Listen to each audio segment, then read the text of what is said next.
Hello lovelies, I'm Christina, and today, even though I'm not wearing my red kimono, this is another part of my Exploring Erotica series. I'm not doing reviews of books this time around. Around my birthday last year, I went through all of the recommendations of books that you guys sent me in the comment section under one of my first videos in the Exploring Erotica series, and I bought a lot of them. Let me show you.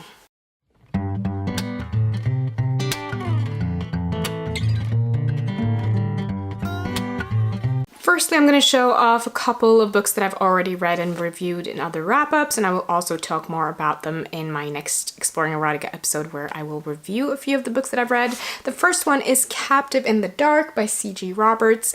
This is a story of a young girl who gets kidnapped by a man, then transported out of the country, out of the US, and she is going to be turned into a sex slave for a bigger purpose, I guess. I had issues with this. I will talk more about it in my review of it, but that's that. Next is Unteachable by Leah Raeder. This one is a story about a relationship between a young woman and her teacher. She has a sort of a vacation fling with the guy, hooks up with him, and then when she starts school the next semester, it turns out that he's her teacher, and they do have this really strong attraction to each other, and there's feelings in the picture, and it's really just a story of what happens to them when they act on those feelings and when shit hits the fan. I really enjoyed this. Talk more about it in the next episode, but it's a really good erotica novel, in my opinion. Next up, we have The Notebooks of Don Rigoberto by Vargas Llosa. Now, this one sounds a bit complicated, so I got the full blurb here on my phone. I'm going to read it to you. It says, Don Rigoberto, by day a gray insurance executive, by night a pornographer and sexual enthusiast, Mrs. Lucretia, his estranged second wife. The pair separated following a sexual encounter between Lucretia and Alfonso, Rigoberto's son. To compensate for her absence, Rigoberto fills his notebooks with memories, fantasies, and unsent letters. Meanwhile, Alfonso visits Lucretia, determined to win her love. So it sounds like it's gonna be a collection of these notes and illustrations. I did flip through it, and there are a few illustrations on the pages. It sounds like it's gonna be interesting. It sounds like it's gonna be dramatic. I'm excited about it. I look forward to reading it. Next up, we have A Hunger Like No Other by Kresley Cole. A lot of you guys recommended Kresley Cole to me. Not loving this cover. It's about a man who has been tortured for years by a vampire clan. Now, I think he's probably not human either, but it doesn't really say on the back. But he finds out that his mate-to-be is half vampire, half Valkyrie, and he's not really happy about it. They go into some kind of relationship. I don't really know much more about that, but then some mythical beast, an ancient evil resurfaces and complicates everything. Again, not loving this cover. I don't get why a lot of erotica novels, and especially erotica novels that includes vampires, have to be so freaking cheesy. Come on, be a bit more creative than this. Anyways, it sounds interesting, and I'm curious to see what I think of it because so many of you guys recommended it and said that her writing is really, really good.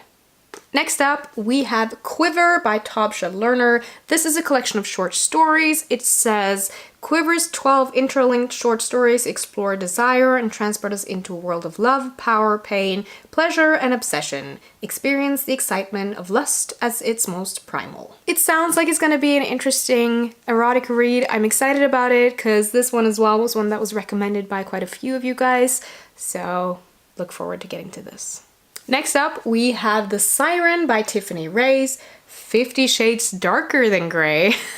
Oh, I'm not even sure if I should be intrigued by that or just more skeptical, but anyways, it was recommended, so let's hope that I like it. It says, she tore herself from the man she adored, who transformed her, who possessed her, who would have destroyed her. Now she is adored by a man she must not have. She thinks she knows what it means to be pushed to her limits. She's wrong. It sounds very 50 Shades of Grey-ish, but I'm hoping for something better than that. We'll see. Next up is probably the most beautiful cover of all of the books that I bought for this project so far, and that is The Sea of Tranquility by Katja Millay. Look at that cover. Isn't that gorgeous? Look at the details of the spilt, what is it? Spilt ice cream, I guess? The spilt ice cream that turns into the faces. I love it. This is creative cover design for erotica fiction. Do more of this. Not this, not this, and not this. But anyways, let's talk about this one. So this one says, I live in a world without magic or miracles, a place where there are no clairvoyants or shapeshifters, no angels or superhuman boys to save you, a place where people die and music disintegrates and things suck. I am pressed so hard against the earth by the weight of reality that some days I wonder how I'm still able to lift my feet to walk. 2.5 years after an unspeakable tragedy left her a shadow of the girl she once was, Nastya Kashnikov moves to a new town, determined to keep her dark past hidden and hold everyone at a distance. But her plans only last so long before she finds herself inexplicably drawn to the one person as isolated as herself, Josh Bennett. Josh's story is no secret. Every person he loves has been taken from his life until at 17 years old, there is no one left. When your name is synonymous with death, everyone tends to give you your space. Everyone except Nastya, who won't go away until she's insinuated herself into every aspect of his life. But as the undeniable pull between them intensifies, he starts to wonder if he will ever learn the secret she's been hiding, or if he even wants to. The Sea of Tranquility is a rich, intense, and brilliantly imagined story about a lonely boy, an emotionally fragile girl, and the miracle of second chances. So this actually sounds more like a love story and a coming-of-age story than it does an erotica story, but it was mentioned by some of you guys, so I'm excited about this one. It sounds like it's gonna be a lot of feels. I'm intrigued. I want to get to this one really soon. Next one, the awful cover I just showed you.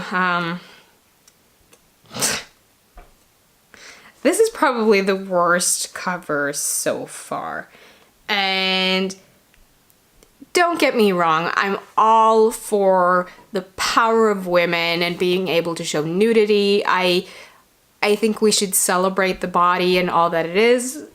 So it's not about the nudity, it's just look at this. And the sort of Game of Thrones font, it makes it even worse. But anyways, it is Thrones of Desire, Erotic Tales of Swords, Mist, and Fire, edited by Mitzi Zaretto, forward by Piers Anthony. So it sounds like it's gonna be short stories. Oh yeah, here it is, a list of different writers. So I guess that's what it is. It's paranormal, fantasy, erotica short stories. I'm curious. I'm hating the cover, but I still am curious to see what I think of the stories. I'm gonna really try to not judge this book by its cover, even though I find it really, really hard. Now the last one is also one that I've showed off in a wrap-up already, and it's a graphic novel. It is Small Favors by Colleen Coover. Not to be mixed up with Colleen Hoover. This is something completely different, but this basically, it's comic book porn. That's basically what it is. I can't really call it anything else. I really enjoyed it though. I will talk more about it in my next Exploring Erotica episode, but it is just short stories of sex and lust turned into comics. It's about Annie and her taskmaster Nibble and how they venture out in the world with all their lust and all their feelings. It was brilliant. I'll talk more about it later. So there you have it, guys. Those are the books I bought because of you guys' recommendations in one of my videos. Thank you so much for taking the time to comment, to like, to be a part of this little corner of the internet where I post my stuff and my content. I love you guys and I'm so, so grateful. I look forward to reading these and telling you what I think and having a discussion with you guys. Let me know down below which one of these books that you thought sounded most interesting. As always, I would love to know. Thank you so much for watching. Don't forget to give this video a thumbs up if you liked it and hit that subscribe button if you haven't already. And I will see you in my next video soon. Goodbye!